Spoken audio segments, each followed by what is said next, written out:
Bismillahirrahmanirrahim. Assalamualaikum warahmatullahi wabarakatuh. Salam sejahtera untuk kita semua. Alhamdulillahirabbil alamin. Hamdan syakirin, hamdan na'imin.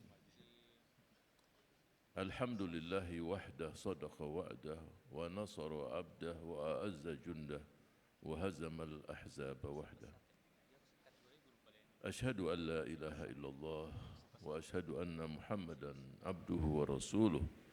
Allahumma salli wa sallim wa barik alaihi wa ala alihi wa ansarihi wa junudihi wa man ittaba'a hudahu ila yaumiddin. Saudara-saudara sekalian yang saya cintai dan saya banggakan, saya ingin yang akan saya sampaikan ini santai saja, walaupun mungkin muatannya juga penting. Sambil saya berjalan kiri kanan, supaya tidak ada yang lepas juga dari pikiran. Yang saya hormati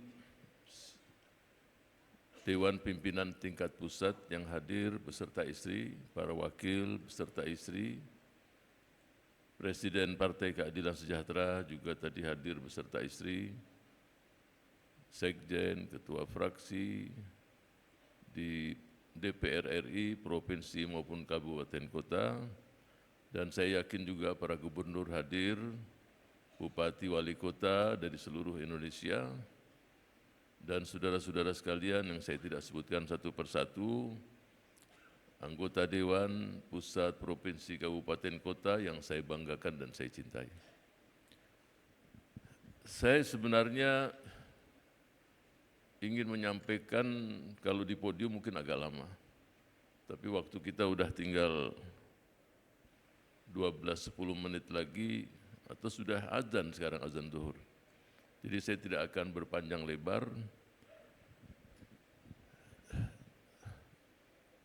Kita semua mendambakan seperti yang diinginkan oleh negara kita, visi Indonesia 2045, Indonesia Emas. Nah, saya akan singgung di sini peluang dan tantangan, walaupun ringkas. Kenapa saya mulai dengan peluang? Karena Rasul kita sallallahu alaihi wasallam yuhibbul fa'alal hasan, senang kepada umatnya itu yang selalu optimis. Harapan dan tantangan. Harapan kita ya 2045 Indonesia emas. Tapi syaratnya masyarakatnya pun harus emas juga. Enggak mungkin kalau masyarakatnya ini besi semua, kemudian tajam-tajam muncul pemerintahan yang emas. Olehnya itu, Indonesia emas sesuatu yang semua kita juga berusaha untuk mewujudkannya.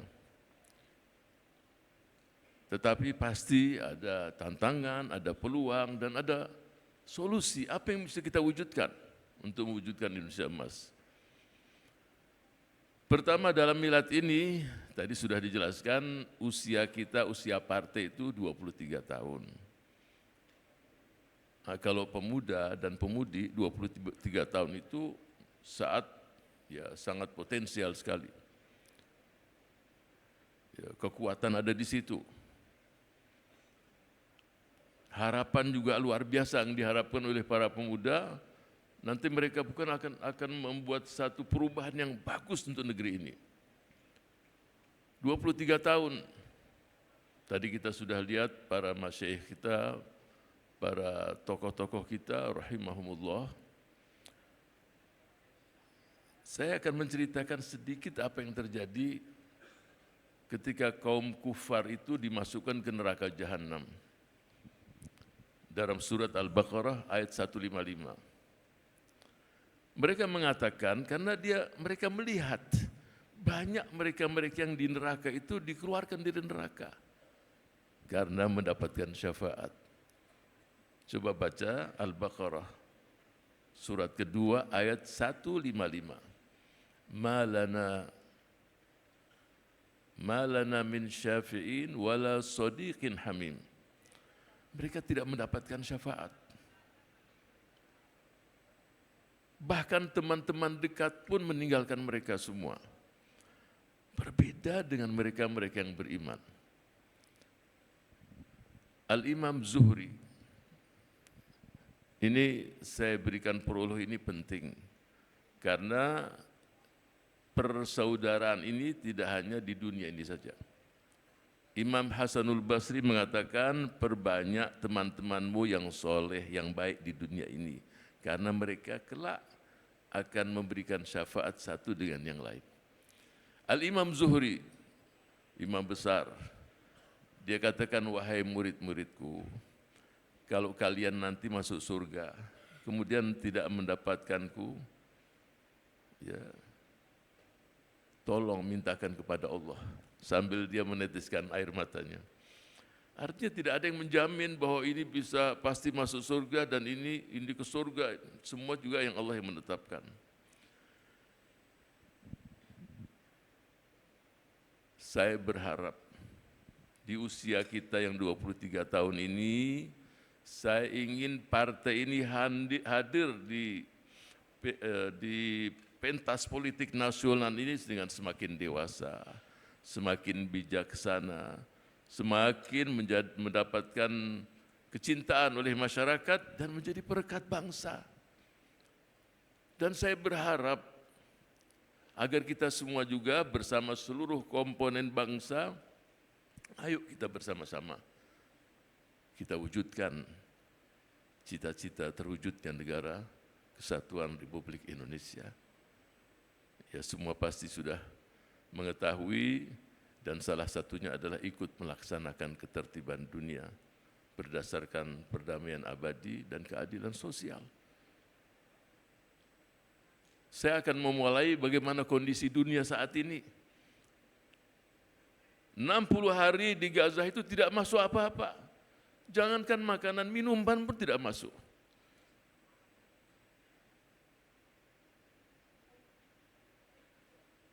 Siapa mereka? Apa dosa mereka? Kenapa dunia ini bungkam 1000 bahasa? Mana yang namanya perserikatan bangsa-bangsa? Suatu persaudaraan yang semu. Kalau itu terjadi pada kelompok-kelompok lain, mereka pasti bangkit semuanya.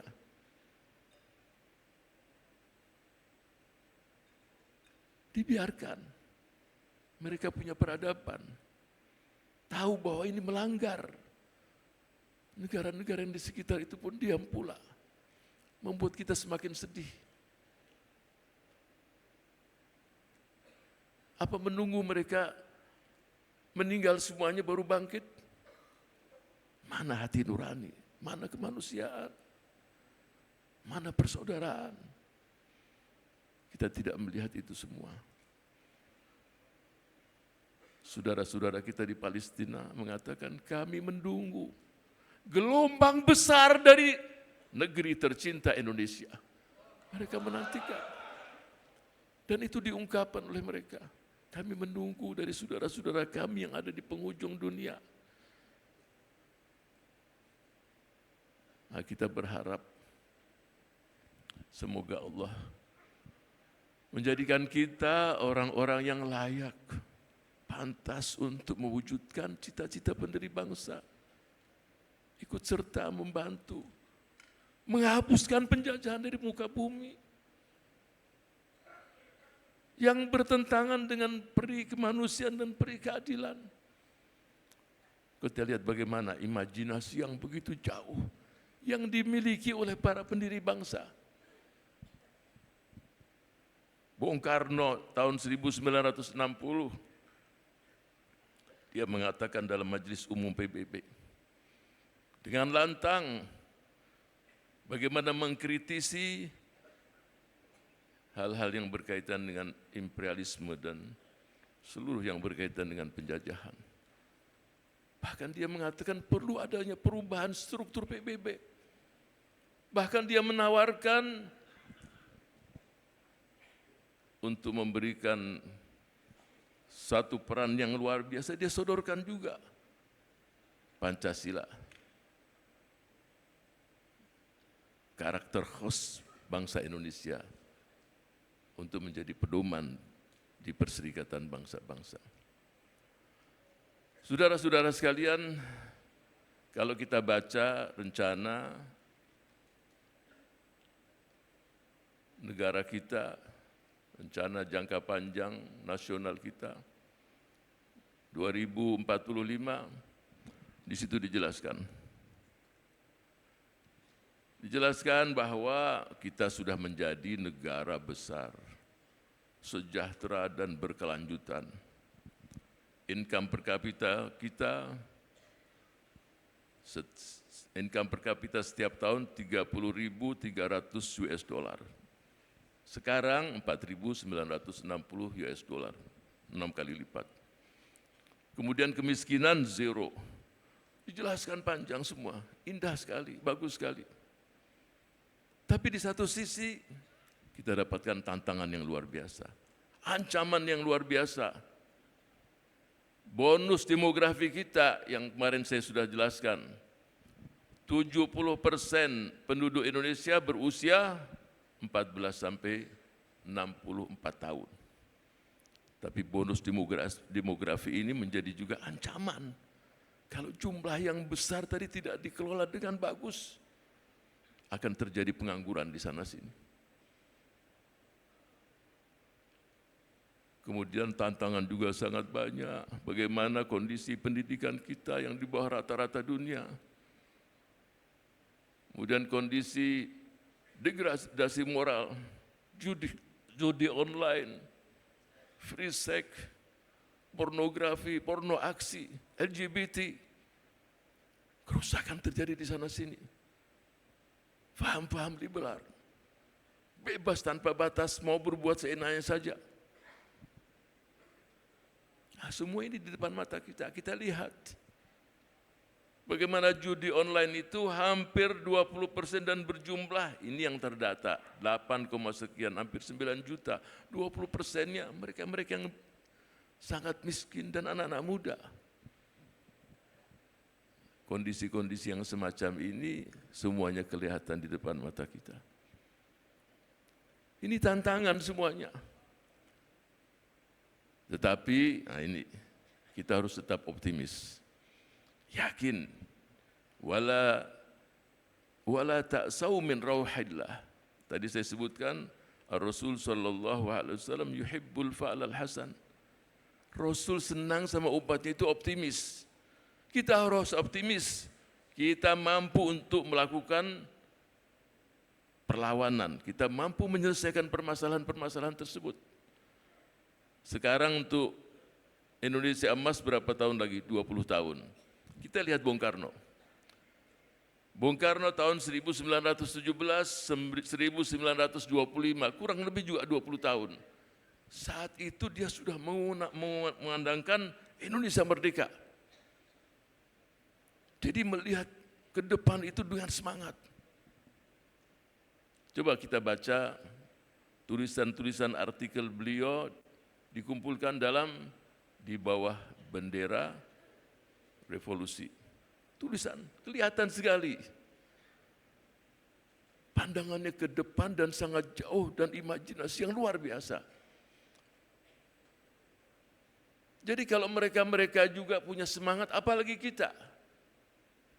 Ya kita harus siap. Tidak ada lagi istilah kita ini pesimis, kita harus optimis bahwa 2045 insya Allah kita wujudkan Indonesia emas. Siap mewujudkannya? Yang sekarang usianya sudah 80 tahun bagaimana itu? Saya teringat seorang usia 80 tahun, dia menanam biji buah zaitun. Buah zaitun itu perlu 20 tahun. Terus datang seseorang, wahai si fulan, wahai orang tua, kamu menanam buah zaitun bijinya ini, panennya buahnya 20 tahun lagi. Kamu tidak akan menikmati. Apa jawaban dia? Ini perhatikan jawabannya.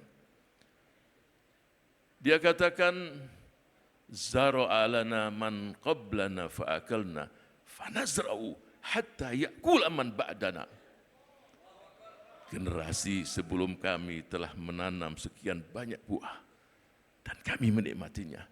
Aku akan menanam buah ini agar generasi berikutnya menikmati buah ini. Jadi lakukan kebaikan, tidak perlu kita yang merasakannya. Tadi kita lihat para generasi awal kita. Mudah-mudahan Allah tempatkan fil firdausil a'la. Mereka berbuat sekian banyak kebaikan dan kebajikan. Dan pasti itu menjadi sedekah jariah.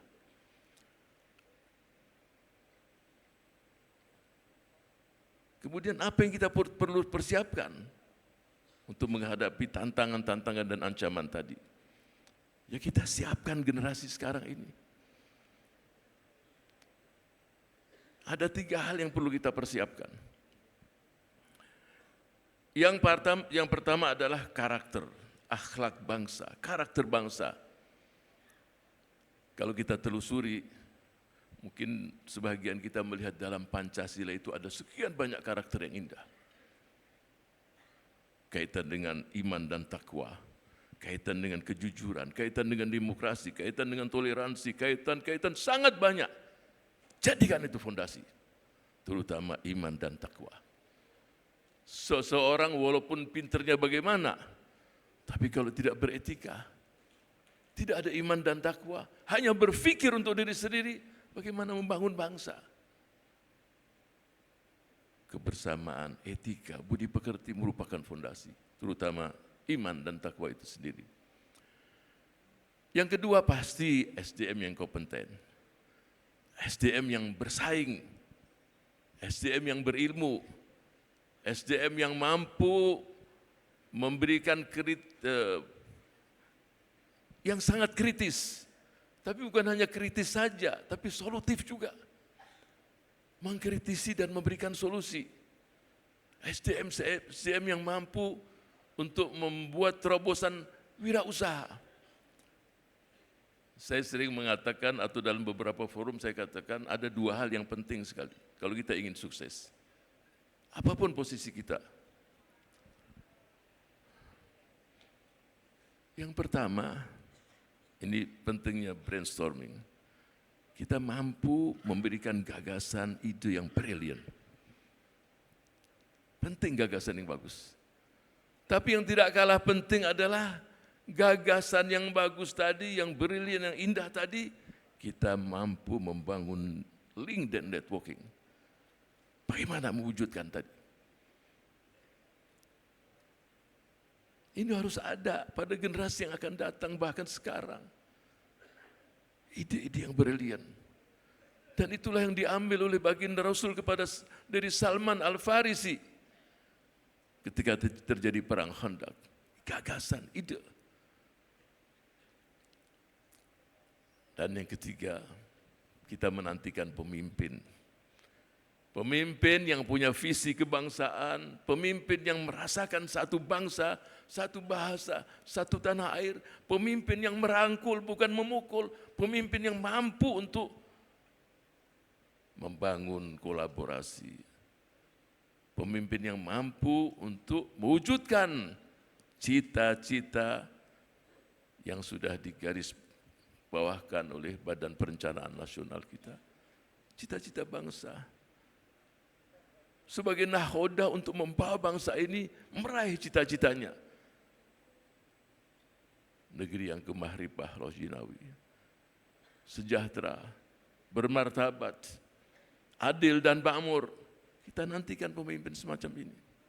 Kita berharap Bapak Presiden Prabowo Subianto yang sekarang menjadi Presiden Republik Indonesia mampu membawa bangsa ini untuk menuju cita-citanya.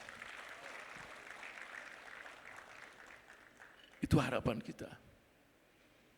Dan ingat bahwa Indonesia Emas itu bukan given. Kita menunggu takdir, nanti takdirnya Indonesia Emas. Tapi kita song-song dengan perjuangan dan kita wujudkan dengan izin Allah Subhanahu wa taala. Jadi tidak hanya kita menunggu, kita rencanakan dan kita ikut serta. seluruh kader Partai Keadilan Sejahtera. Kelautan kita mencari ikan. Ikan didapat untuk dimakan. Indonesia Emas 2045 bukan impian. Bersama Partai Keadilan Sejahtera kita wujudkan. Siap mewujudkan Indonesia Emas? Siap? Insya Allah dengan milad ini, pasti usia kita semua juga bertambah. Yang tadinya 20 tahun, sekarang 21 tahun. Dan seluruh yang hadir di sini, insya Allah di atas 20 tahun. Ada yang 50, ada yang 60, ada yang 70. Usia kita pun bertambah. Kita menanyakan kepada diri kita, apa yang sudah kita buat untuk agama kita, umat kita, rakyat kita, bangsa kita tercinta. Insya Allah amal-amal soleh muncul dari semua diri kita untuk meraih dan menggapai ridha Allah Subhanahu wa taala, mewujudkan cita-cita bangsa, dan Allah jadikan kita semua min ibadihil mukhlasin, hamba-hamba Allah yang mukhlasin, yang insya Allah seluruh amal perbuatan diterima oleh Allah Subhanahu wa taala. Sekali lagi kita berdoa, mudah-mudahan kita semua yang hadir di sini ikut bersama-sama mewujudkan cita-cita menuju visi Indonesia 2045, negeri yang mendapatkan keridhaan Allah Subhanahu wa taala, baldatun thayyibatun wa rabbun ghafur. Amin ya rabbal alamin. Wassalamualaikum warahmatullahi wabarakatuh.